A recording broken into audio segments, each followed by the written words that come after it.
warahmatullahi wabarakatuh. Selamat datang di kelas digital Lamongan. Sekolah dasar, cerdas, berkarakter. Bagaimana kabarnya hari ini? Semoga anak-anak selalu diberi kesehatan oleh Allah Subhanahu wa Ta'ala. Hari ini kalian akan belajar bersama Bu Halimah.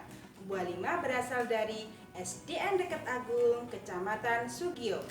Sebelum memulai pembelajaran, mari kita berdoa terlebih dahulu. Bismillahirrahmanirrahim. Hari ini kita akan belajar materi kelas 3, tema 3, benda di sekitarku. Subtema 2, wujud benda, pembelajaran 3. Tujuan pembelajaran sebagai berikut. Ada 7 anak-anak, bisa dibaca ya. Yang kita pelajari pertama yaitu tentang benda padat. Salah satu wujud benda antara lain benda padat. Banyak contoh benda padat di sekitar kita.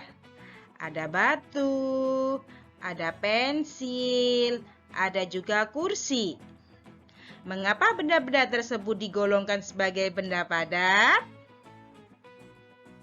Yuk, cari tahu sifat benda padat tersebut. Lakukan pengamatan sebagai berikut. 1. Amatilah benda-benda padat di sekitarmu. 2. Tuliskan sifat benda padat berdasarkan pengamatanmu. Tuliskan pada kolom di bawah ya. Setelah menuliskan pendapatmu berdasarkan pengamatan, sekarang lakukan percobaan untuk mengetahui sifat benda padat. Lakukan secara berkelompok. Kumpulkan benda-benda padat di sekitar sekolahmu. Alat dan bahan: 1. Ember, 2. Gelas, 3. Kantong plastik. Langkah-langkah percobaan.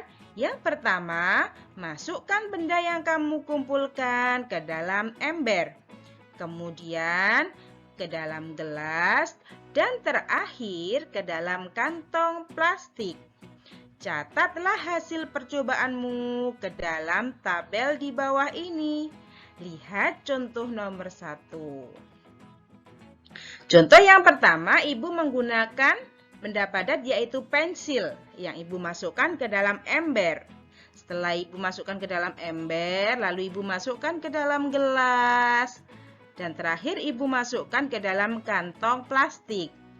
Hasil dari percobaan ini Ibu masukkan ke dalam tabel. Nah, nama bendanya yaitu pensil. Ya, kita tulis di sini pensil. Bentuknya berubah sesuai tempat. Apakah benar? Oh, salah ya. Kita beri tanda silang. Ya. Apakah bentuknya tetap walaupun tempatnya berubah? Ya, kita beri tanda centang. Dapat digenggam? Apakah pensil tadi dapat digenggam? Ya, benar. Berarti kita beri tanda centang. Yang terakhir, tidak dapat digenggam. Benar apa salah? Salah ya. Berarti kita beri tanda silang. Oke, sudah paham anak-anak? Jika sudah paham, anak-anakku, carilah 5 benda padat. Kemudian yang pertama masukkan ke dalam ember. Setelah itu dimasukkan ke dalam gelas. Dan terakhir dimasukkan ke dalam kantong plastik. Nah, dan hasilnya dimasukkan ke dalam tabel ini ya. Oke, kita lanjutkan anak-anak. Setelah melakukan percobaan, kita dapat menyimpulkan sifat dari benda padat. Kita tuliskan pada kolom ini ya. Kemudian, apakah hasil pengamatanmu sama dengan hasil percobaanmu? Tuliskan pada kolom di bawahnya. Oke. Anak-anak kelas 3, coba perhatikan benda padat berikut. Sudah tahu apakah itu anak-anak? Iya, itu adalah alat yang digunakan untuk mengukur jarak. Apakah anak-anak sudah tahu jarak dari rumah ke sekolah? Anak-anak bisa menanyakan itu pada orang tua ya, pada ayah atau pada ibu.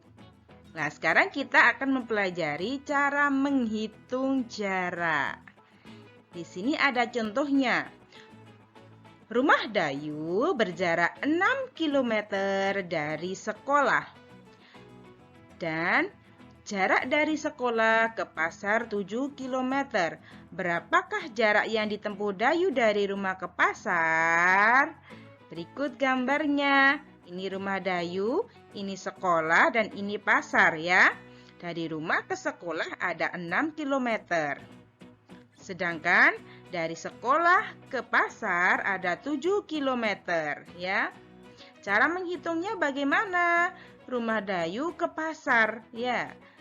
Kita akan hitung bersama-sama anak-anak.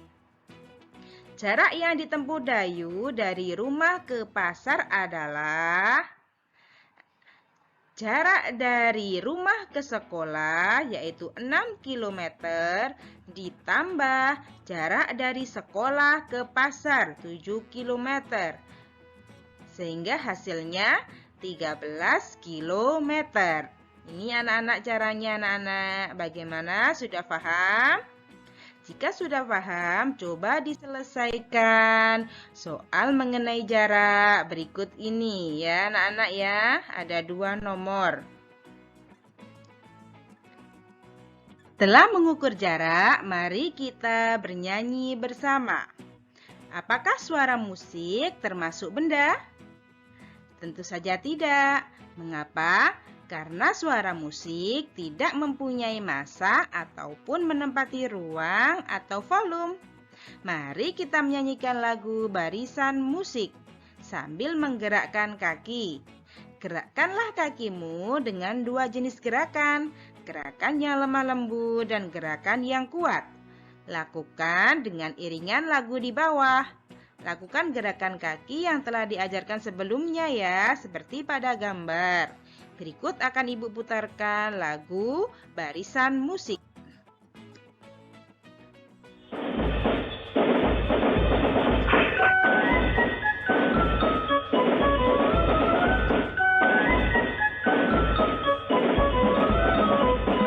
Dengar suara musik mengawali pawai, seruling mengalun dan gendram bertalu. Pemainnya lincah, seragamnya elok, sambil berbaris memainkan lagu.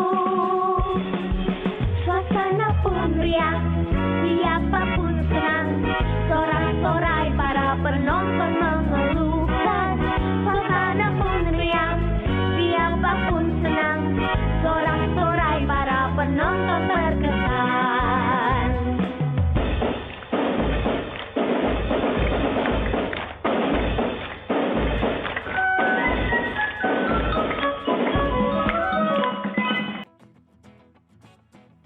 Sekian pembelajaran hari ini, semoga bermanfaat dan ingat selalu jaga kesehatan, tetap semangat belajar bersama kelas digital Lamongan. Terima kasih. Wassalamualaikum warahmatullahi wabarakatuh.